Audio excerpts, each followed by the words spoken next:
ఒకటే ప్రశ్న అలౌడ్. పోలీసులకు సంబంధించి తెలుగు స్టేట్ లో ఒక ఆర్ట్ పెట్టి ఉంది. మంగ్లీ ఇష్యూ నడుస్తున్నది.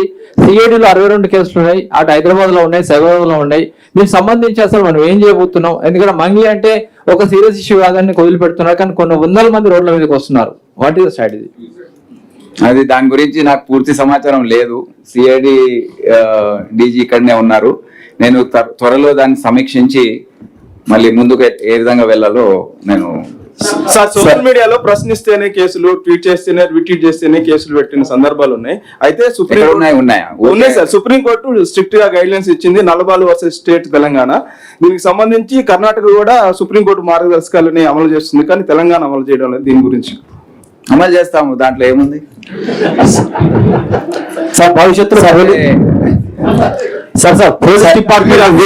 అవకాశం ఉందా సార్? ఇప్పుడు నేను ఆల్రెడీ చెప్పాను, ఎక్కడైతే శృతి మించుతుందో అప్పుడే మేము పిక్చర్ లోకి వస్తామండి. మీరు ఇష్టం వచ్చినట్టు బూతులు మాట్లాడి అప్పుడు కూడా ఏం చర్య తీసుకో.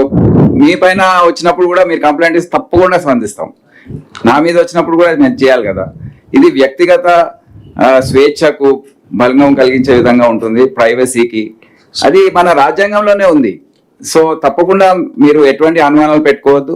మా రియాక్షన్స్ అన్ని కూడా మీరు చూస్తారు ఏ విధంగా ఉంటాయో. It will be very reasonable. And మీరు కూడా ఆ వీడియోస్ చూసినప్పుడు మీకు అనిపిస్తుంది అవును దీంట్లో యాక్షన్ తీసుకోవాలని. సార్ రాష్ట్రంలో